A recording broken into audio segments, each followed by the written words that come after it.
The stars had always been silent as the core dominion moved across the galaxy. They came like shadows that swallowed the light.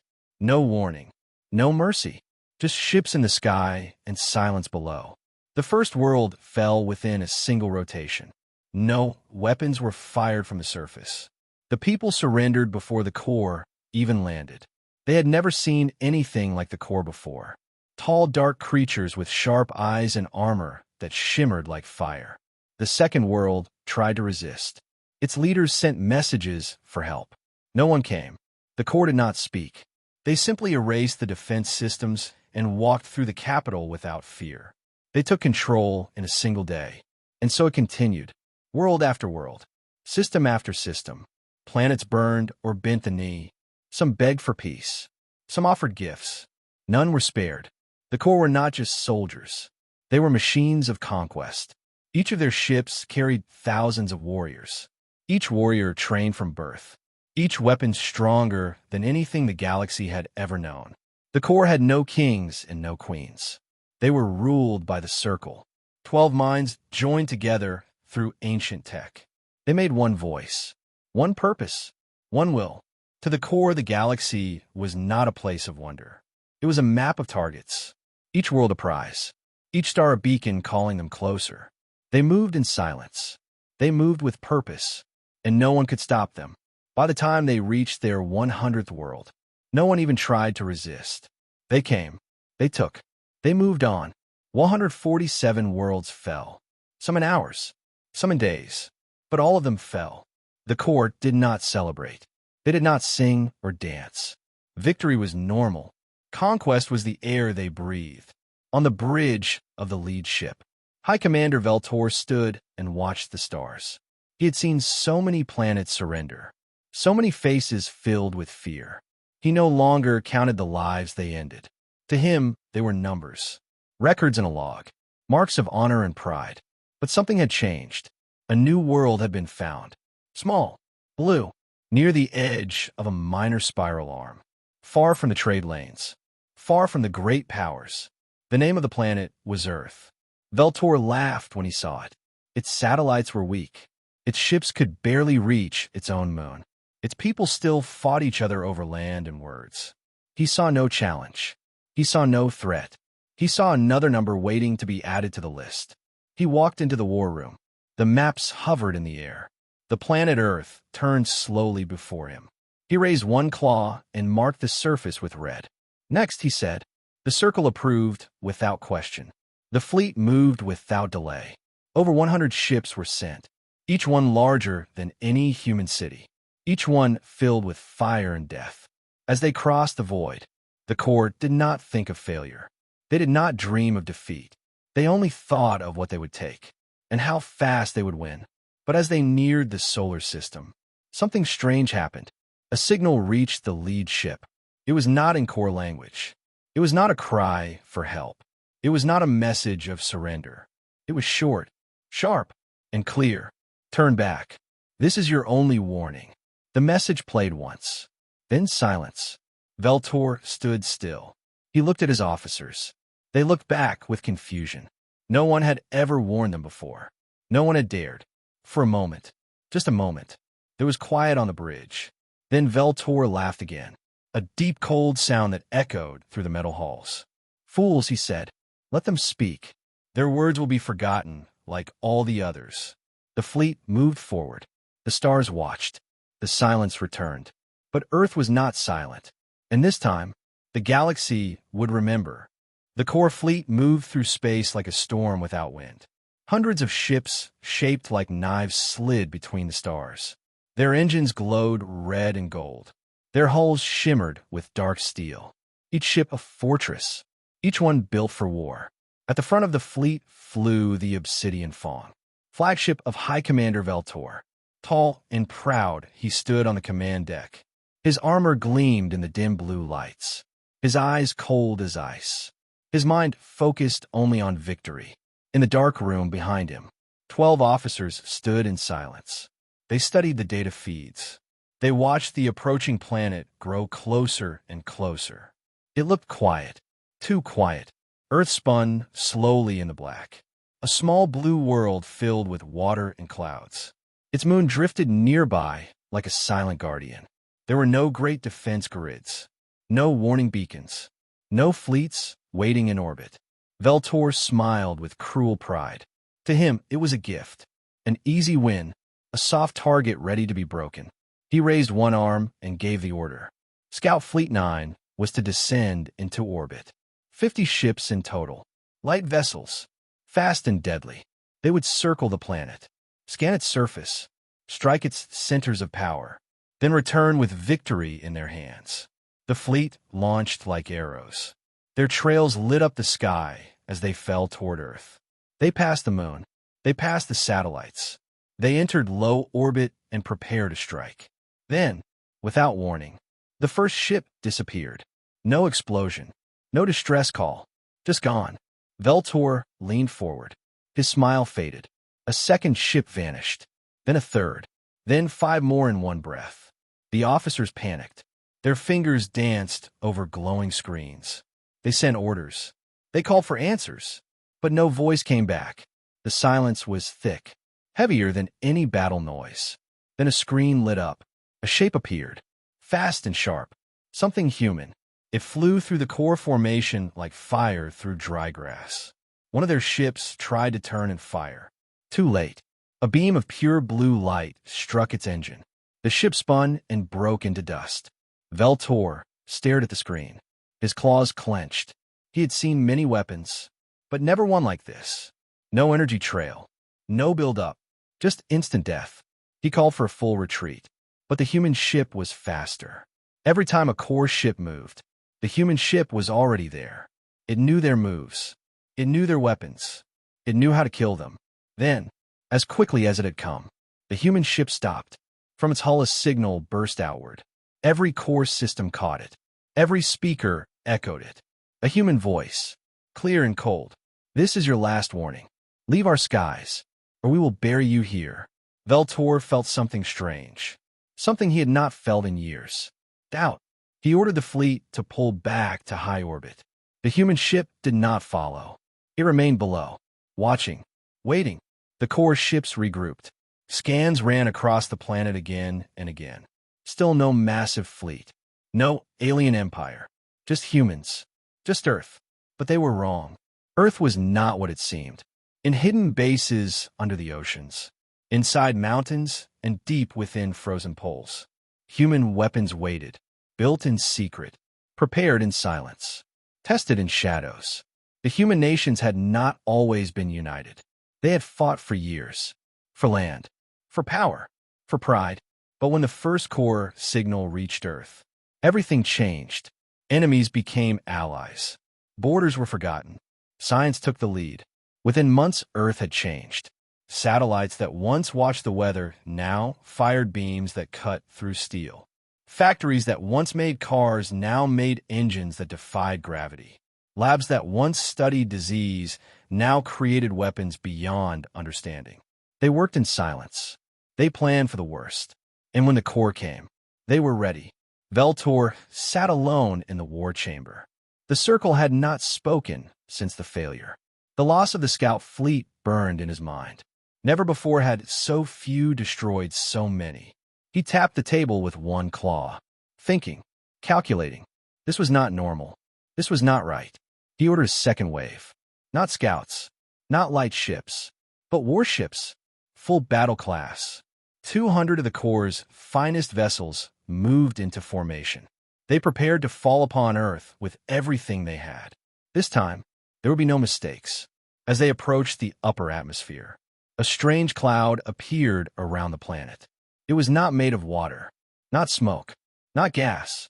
It was metal, thousands of tiny satellites, each one armed, each one linked to the others. They formed a web, a trap. As the core ships entered, the web came alive. Beams, missiles, shields, jamming fields, drones. The sky turned to fire. Core ships were hit from every side. They fired back. They destroyed hundreds of drones. But for every one they destroyed, 10 more appeared. Veltor screamed orders. He called for retreat. He called for reinforcements. Nothing worked. The Earth had become a fortress. Then, once again, the human voice returned. We gave you a warning. This is your last chance. Veltor growled. He opened a channel. He spoke for the first time to the humans. You are nothing. You are weak. You will fall like the others. The reply came with no delay. We are not like the others. We are human, and you will not pass. Veltor stared at the blue planet. His claws dug into the table. His pride wounded. His rage rising. He had never lost before. And now, he had met something new. Something dangerous. Something human. The skies above Earth had never looked like this before. Fire rained across the stars as ships tore through clouds. The core had returned. Their pride wounded. Their wrath burning hotter than suns. 300 ships now moved in formation. Each one built for battle. Each one sent to break Earth in one swift strike. Veltor stood once more on the bridge of the obsidian fawn. This time he did not smile. His eyes were sharp. His voice was cold. He had underestimated these humans once. He would not make the same mistake again. He sent the signal. Begin the descent. Crush their defenses. Take the planet. Show the galaxy that no one defies the core and survives. The fleet dropped into Earth's atmosphere like blades falling from heaven. Fighters swarmed. Frigates opened their weapon bays. Core soldiers stood ready in drop pods. They expected panic. They expected fire. They expected to see the humans run. But the humans did not run. They waited. In silence. In steel. In fury. High above the clouds. Just at the edge of space. The trap was set. 1,000 small satellites blinked alive. Their signals lit up the dark. The core ships saw nothing. No threat. Just a strange flicker on their screens. Then everything changed. From the ocean's deepest trench, a signal was sent. It bounced between satellites. It reached every corner of the sky in seconds. And then came the storm. From below the sea, human warships rose like sea monsters. Sleek, silent, covered in black armor that drank the light. Each ship fired at once. Not lasers, not missiles, but railguns. Long silent weapons that used magnet power to throw metal at impossible speed. No heat, no warning, no flash, just sudden death. The first core ship never knew what hit it. Its hull ripped open like paper. Its engines failed. Its core cracked. It fell burning into the ocean. The second ship tried to turn. Too slow. Another slug struck its center. It vanished in a fire and smoke. Chaos filled the core formation. Alarms rang. Commands clashed. Pilots shouted. Veltor's voice roared above them all. Form up. Defend. Attack. But the sky had turned against them. From hidden mountain bunkers, Earth fired more weapons. Missiles with thinking minds. Drones with no fear. Lasers hidden in clouds. Shock waves in orbit. The humans had spent years preparing. They had studied every core move, every tactic, every ship model, every weakness. And now, they were using all of it. A squad of human fighters flew through the heart of the core line. Small, fast, bright blue trails behind them. They flew like they were part of the wind. Each one carried a single task. Destroy the command ships. One by one, they hit their targets. Core cruisers exploded. Bright lights flashed across the sky. The battle became a storm of fire and smoke. Still, the core fought back. Their plasma cannons fired into the clouds. Their missiles tracked human fighters. Their drones moved like swarms of metal bees. Some human ships fell. Some were caught in blasts. Some crashed into the ocean. But Earth did not stop. The humans had something more. An AI called Sentinel watched the battle. It controlled weapons. It moved fleets. It gave orders in less than a blink. It saw what no human eye could. It knew the shape of victory.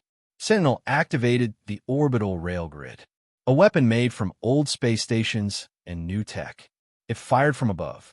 Metal rods fell from space. No fire, no glow, just speed. More speed than anything made before. One rod struck a core dreadnought mid-turn. The ship folded in half. Its back cracked. Its front sank. Another rod crushed a dropship squad mid-air. Core soldiers inside never touched the ground. Veltor saw it all. He screamed. He raged. He pounded the walls with his fists. He had never faced a world that hit back like this. Never seen a species that built death from dust and silence. He ordered his personal guard to prepare for descent. He would go down himself, show the humans who ruled the stars. But even as he planned, the humans moved again. A human voice came through the fleet's systems. It played once, then repeated. You were warned. This is not your galaxy to take. This is our home. Leave or fall. The Corps soldiers heard it. Their hearts filled with something strange. Something cold. Something heavy. Fear. On the ground. In the forests of Alaska. In the deserts of Africa. In the ruins of old cities. Human defense forces waited. They wore armor built from Corps designs. They held weapons grown in underground labs. Their faces were calm. Their eyes were fire. They were not fighting for power. Not for glory. Not for conquest. They were fighting for Earth. Every man, every woman, every soldier, every scientist. They had trained. They had prepared. They had one message for the stars. We are not yours to break. The Corps began to fall back. Their fleet burned. Their lines broke. Their command was lost. Ships tried to flee, tried to jump back into deep space. But the humans had blocked escape routes. With mines, with jammers, with weapons no one in the galaxy had ever seen. For the first time in history, the Corps faced true defeat. And Earth, that small blue world, stood untouched beneath the storm. Veltor's ship limped away, its hull torn, its weapons drained, his pride shattered. He looked down at the planet. So small, so bright, and yet so strong. He had come to conquer, but he had found something more. A warning to every empire, a light in the dark. Humanity had been silent, but now they had spoken, and the galaxy would never forget. The silence after the battle felt louder than the war itself. Smoke still hung above the oceans. Wreckage floated in orbit, and fire flickered in the sky like fading stars. But down on Earth, no one celebrated. They buried their dead. They counted the missing. They watched the skies, because they knew this was only the beginning. The world had changed. It had been split open, and now the pieces were being put back together. The leaders of every nation came together, not in secret, not in pride, but in purpose. The United Earth Assembly was born in a cold mountain city, surrounded by steel and snow. Inside a great chamber, voices that once argued now spoke in one tone. There were no more borders. There was only Earth, and Earth was now at war. The scientists were the first to move. They took every piece of fallen core tech, every wire, every chip, every broken engine. They worked day and night. They studied the design. They mapped the energy. They saw the flaws and turned them into strength. Old labs reopened. New ones were built underground and underwater, in deserts and in orbit. Children once taught math and grammar, now learn survival and code. Teenagers flew drones. Engineers joined the military. Hackers became soldiers. Soldiers became legends. The first goal was simple: build a fleet, not just to defend Earth, but to carry the fight to the stars.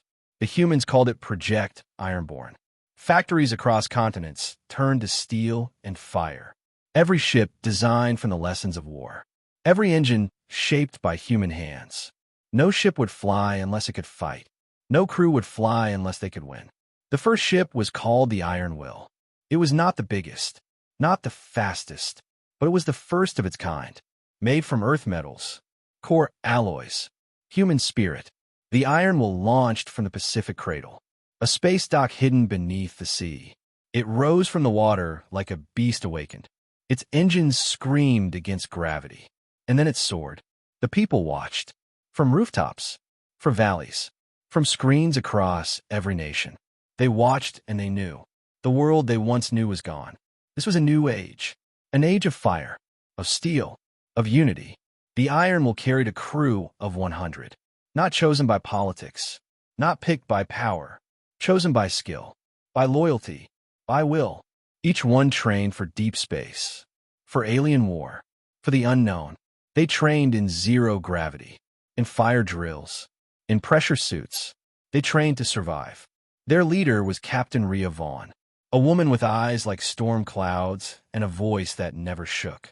She had once been a pilot, then a soldier, then something more. She had fought in the Battle of Anchorage. She had shot down 3 core ships with an old fighter. And when the skies fell silent, she was the one who said, "We are not done." Now she stood on the bridge of the Iron Will. Her hand rested on the rail, her eyes on the stars. She gave the order, and the ship moved forward. The mission was not to attack. Not yet.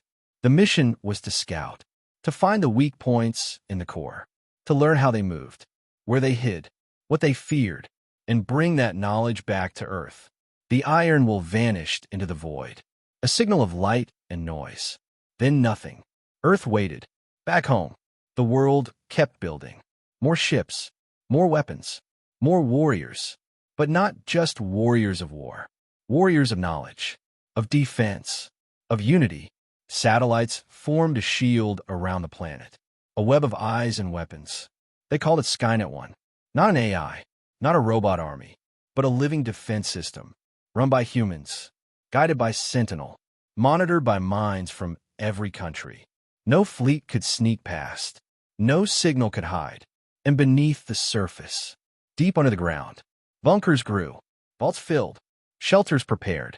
Because Earth knew the core were not done. The enemy had tasted defeat.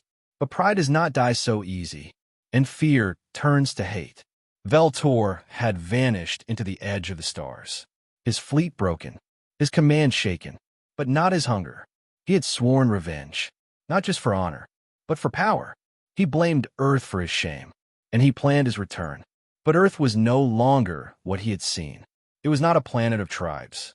It was not a species of division. It was one world, one people, one will, and they were waiting. They trained day and night. Soldiers learned space combat. Pilots flew simulators for hours. Engineers tested strange weapons with quiet hands. Hackers wrote code that could kill ships. Children played games that taught them tactics. Old veterans taught new recruits. Doctors learned to work in zero gravity.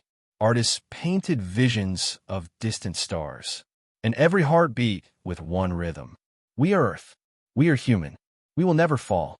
When messages came from other worlds, from species who watched in fear or silence, Earth answered with words of warning and hope. Do not serve them. Do not fear them.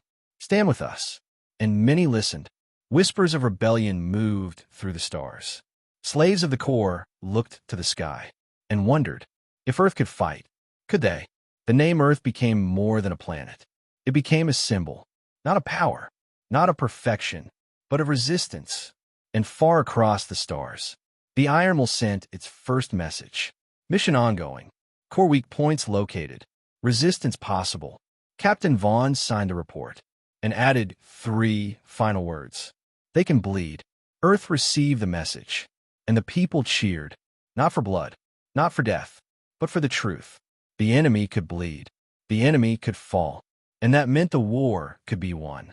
The Iron Will drifted through the black sea of space like a silent hunter. It carried no banners, no colors, just steel and purpose.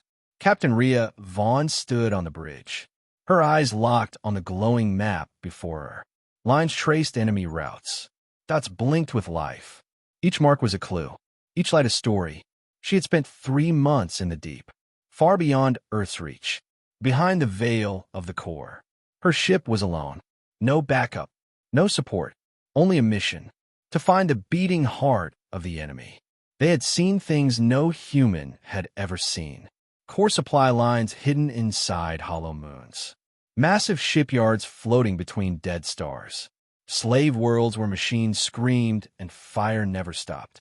And fear wrapped around every planet the core had touched. But there was something else too. Something unexpected. Cracks. The core were not as perfect as they once seemed. Their systems had gaps. Their patrols had delays. Their messages had mistakes. And most of all, the worlds they ruled. They were not loyal. They were not silent. They were watching, waiting, hoping.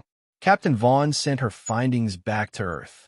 Encoded, disguised, wrapped in signal storms. Earth received them, and the world began to shift again. New ships were built based on the core blueprints. Smaller, faster, deadlier. The second wave of the Ironborn fleet launched under moonlight. 5 ships, each one named for a victory. Each crew trained by survivors. Each captain shaped by purpose. Their names were carved into the hulls. Iron Will, Skybreaker, Ashborn, Spearpoint, and Dawnfire. They did not fly for glory. They flew for freedom. Their orders were clear. Join with the Iron Will. Strike where it hurts, and vanish. Captain Vaughn met them near a silent gas giant. No stars nearby. No light. Only shadows. There, they planned the first strike. A core fuel station. Small, lightly guarded, but vital. It fed the fleet that watched over a dozen slave worlds. Destroy it, and those fleets would go dark. The humans made no speeches. No grand plans. Only action. They moved like ghosts. Each ship spread across the dark. No signals. No noise. The core station blinked in the black like a lonely star. Then, the attack began. Skybreaker hit first. Its cannons fired in bursts. Not to kill, but to blind. Dawnfire dropped drones that shut down comms. Spearpoint moved in with railguns. Ashborn launched boarding pods. An Iron Will. It flew into the heart. Captain Vaughn led the team herself. They breached the hull. They fought through narrow halls. They reached the core. The core were strong, but they were not ready for this. The humans fought with fire, with speed, with unity. They reached the control room and planted the device. A silent weapon, built not to explode, but to corrupt. It sent waves of code through every system, shutting lights, freezing doors, blinding cameras. The core station went still. Then the fuel lines ruptured. The Ironborn fled. The station cracked. Fire spilled into the dark. And then it was gone. The signal reached Earth within the hour. Target destroyed. Enemy blind. No losses. Across the world, people stood in silence. Then they cheered, not just for the win, but for what it meant. The core were not untouchable. They could be hurt. They could be stopped. The United Earth Assembly called it the turning point, because for the first time, the core looked over their shoulder, on worlds across their empire. Hope stirred. Small rebellions sparked. Slaves stole weapons. Guards went missing. Factories stopped working. And in those quiet moments, the name Earth was whispered like a prayer. Veltor sat in his throne of steel and smoke. He listened to reports. He watched recordings. He felt the shift, the fear, the cracks forming beneath his feet. He slammed his fists into the console. He ordered purges. He sent fleets. He demanded silence. But the silence would not return. The galaxy had seen the impossible. A young world, a single people, fighting back against the storm, and not just surviving, but winning. Veltor gave the order no core leader had spoken in centuries. Build the great fleet. All ships, all soldiers, all power. One force, one attack, one chance to break Earth forever. It would take months, but it would be done. Back on Earth, the message was clear. They were coming. And this time, they would bring everything. Captain Vaughn returned to Earth. Her ship scarred, her crew tired, but her spirit unbroken. She stood before the assembly. She gave her report, and then she said, "We started this fight in defense. Now we finish it with purpose. We are not just survivors. We are not just rebels. We are warriors, and this is our home." The assembly voted in one voice. Prepare for final war. Across the world, across the sky, Earth began to prepare. More ships, more weapons, more shields. But more than that, they sent messages to every world under core rule, to every voice hidden in fear. We are coming. Hold on. You are not alone. The stars were changing, and humanity, the youngest child of the galaxy, had become its strongest flame. A turning point had come, not just in battle, but in history, and no empire, no tyrant, no conqueror could stop what came next. Far beyond the blue skies of Earth, beyond the orbiting moons and burning suns, lay worlds that had forgotten what hope felt like. Worlds where the core marched without question, where the air itself whispered fear, where the people looked to the stars and saw only silence. But now the silence had broken. From dark space came stories. Stories of a world that fought, a world that struck back, a world called Earth. They spoke of ships that moved like wind, of weapons made from nothing, of voices that would not break. These stories moved through slave camps and underground tunnels, through factory floors and broken streets. They passed from hand to hand, from whisper to whisper, and everywhere they went, they sparked something that had long been lost. Fire, on the mining world of Trask, where the sky was always red, where machines never stopped, and guards watched with empty eyes. A child found a signal, hidden deep in the systems of a broken console. It showed a human ship, sleek and shining, cutting through core lines like light through shadow. It played the voice of a human captain, her words clear and strong. We are Earth. We are here. Stand if you can. Run if you must. But fight if you dare. The child showed it to others, and they passed it on, and for the first time in years, the people of Trask looked up. They did not cheer. They did not shout. They simply stood, and that was enough. On the ice planet of Velkur, where frost covered every surface, and breath turned to snow, a worker carved the word Earth into a wall. The guards laughed at him, beat him, left him broken in the snow. The next morning, 100 walls had the same word carved into them. By noon, the guard were gone. By night, the people held the station. It spread like stormlight. The rebellion had no name, no flag, no leader, but it had purpose, and it had Earth. The core tried to stop it. They burned cities. They shut down networks. They silenced planets. But for every voice they crushed, 3 more rose. Veltor watched from the shadowed halls of the core throne world. He heard the reports. He saw the maps. And he knew the truth. The old ways were ending. He ordered the final assembly of the Great Fleet. 10,000 ships, drawn from every corner of the Empire. It would be the largest armada ever seen. A storm of fire to drown a single world. But deep inside, he wondered if it would be enough. Because Earth had changed the game, not just with ships and guns, but with belief. They had shown the galaxy that the core could fall. And now, no one wanted to be last. On Earth, the United Assembly watched the stars. They tracked each signal, each call for help, each cry in the dark. And they answered. Small fleets launched, silent and fast, each one carrying supplies, weapons, hope. They did not conquer. They did not command. They listened. They learned. They helped. A team of Earth engineers landed on Daska 3, a world torn by war. They built a defense shield in 7 days, trained locals to use it in 3, and left by nightfall. No speeches, no orders, just action. On Zarnes, a prison planet where voices were numbers, a single Earth drone hacked the system, opened the gates, and sent a message to every inmate. You are free. Now choose who you want to be. The core saw this and grew afraid, because fear was no longer their weapon. It was Earth's. Veltor called his war council, the chamber filled with generals, advisors, strategists. Each one spoke. Each one shouted. Each one warned. The rebellion is growing. Earth is spreading. We must strike now. Veltor stood, tall and silent, his voice colder than space. Then we burn Earth to ash. He gave the order. The Great Fleet would move within the cycle.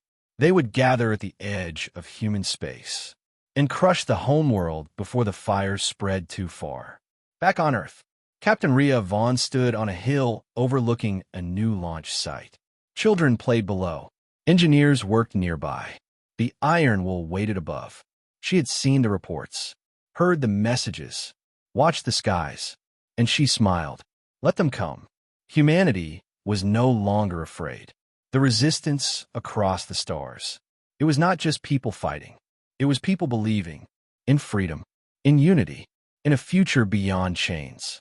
On the moon of Luthor, where slaves once carved metal from stone, now they built ships, not Earth ships, but their own, made with their hands, with new names, names like Breaker, Stormchild, and Freeborn, each one ready to fly, to join the cause, to shape the stars. Earth had lit the flame, but the galaxy had caught fire. Veltor's fleet moved through deep space. 10,000 ships, a line that stretched from one star to the next. But ahead of them, beyond their scanners, beyond their reach, waited something new. Not just Earth ships, but ships from every corner of the rebellion. Not just humans, but allies, each one carrying a reason to fight. And in the center of it all, Captain Vaughn gave her crew a single command: hold the line, because now the resistance had become a force, and the Empire was running out of time. They came like a tidal wave across the stars. 10,000 ships in perfect formation, engines burning like suns, weapons locked and ready. The core Great Fleet had begun its final march. It moved without pause, without doubt, without fear, because it believed this would be the end of resistance, the end of rebellion, the end of Earth. But Earth was waiting, not in panic, not in silence, but in strength. In orbit, the Ironborn fleet stood ready. Dozens of ships shaped by war, each one faster, stronger, sharper than before. Among them floated ships of many shapes. Not all of Earth. Some bore strange designs, built by hands that had never touched soil, piloted by allies who had once served the core. Now free, now willing to fight. They called themselves the Coalition, a force not of empire, but of unity. They did not fly the same banners. They did not speak the same words, but they stood for one thing: freedom. On the ground, Earth had become a fortress. Bunkers ran beneath cities. Railguns lined the mountains. Skynet 1 blinked with new eyes. Satellites formed a dome of metal and fire. Every street, every hill, every home was prepared, and in the heart of it all, Captain Rhea Vaughn stood once more on the bridge of the Iron Will.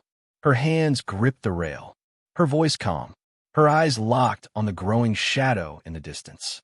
The core were almost here. She sent one message across every channel. This is it. No more running. No more hiding. This is where we stand. The signal reached every ship, every outpost, every fighter in the sky. And the reply came back. We are with you. From the mining moons, from jungle worlds, from frozen colonies. They came. Rebel ships, civilian craft turned war machines, old freighters with new weapons, drones rebuilt for battle. The core saw them and laughed. They believed it would be easy, a single strike to crush the heart, then silence forever. But Earth was not a heart. Earth was a storm. The first core wave hit the outer defenses. 1,000 ships charging at once. Their guns fired without pause. Their missiles screamed, but the coalition held. Fighters moved in swarms. Railguns cut through hulls. Laser webs shredded the first line. Then came the drones. Thousands of them, built by humans, piloted by AI, sent straight into the center. Explosions rippled through the core lines. Still they pushed forward. More ships, more fire, more fury. Then Skynet 1 activated. The sky lit up with beams of pure energy, each one precise, each one deadly. Core cruisers fell from orbit. Carriers cracked in half. Escape pods filled space like stars. Captain Vaughn gave the next order. Phase 2. The Ironborn moved, not to defend, but to strike. Ashborn and Skybreaker led the charge, their hulls glowing with speed, their guns tearing through the enemy lines. Spearpoint cut into a core command ship. Boarding pods followed. Soldiers poured inside, not for conquest, but to disable, to free the slaves within. And they did. Doors burst open. Chains fell. Voices rose. The slaves did not run. They turned and fought. Inside the heart of the enemy. They rose. Veltor watched from the bridge of his dreadnought. His hands trembled, not from fear, but from something deeper. Loss. The fleet was breaking. The line was bending. The silence he had ruled with was gone. He gave the order. Full power. Destroy Earth. End it now. His dreadnought turned toward the planet. Its core charged. A weapon strong enough to crack continents. The coalition saw it. They knew what it meant. Captain Vaughn sent her final command. All ships, protect Earth. No matter the cost. The iron will move ahead. Faster than ever before. its engines screaming, its crew silent. They knew the risk. They knew the price. They flew straight into the dreadnought's path. Veltor laughed. He believed no ship could stop him. But the Iron Will was not alone. Hundreds followed. Small fighters, large warships, even damaged craft limped forward. Together they formed a wall of hope. The dreadnought fired. The beam roared forward, a wave of fire and death, and it met the wall. Ships exploded, pieces scattered. The beam bent, cracked, faded. Earth stood untouched. Veltor screamed. His ship shook. Systems failed. Lights blinked out. And then a voice filled the channel. Human, clear, strong. You lost. The Iron Will, burning, broken, still flying. It struck the dreadnought's core. The explosion lit the sky. The shockwave rolled across space. Silence followed, but not fear, not loss. Victory. Earth had held. The core fleet shattered. Ships fled. Leaders captured. Soldiers surrendered. Across the galaxy, chains broke. Flags fell. Voices rose. The war was over. Not in peace, but in truth. Humanity had stood, and the stars had seen. Back on Earth, the people gathered, not to cheer, not to boast, but to remember. The cost was great, the road long, but the message clear. We are not weak. We are not alone. We are human, and we stand together. From that day forward, the stars were not ruled by fear, but by fire, not of destruction, but of hope. And at the edge of the sky, where ships passed like dreams, a new signal blinked. Simple, strong, Earth stands, and the galaxy listened.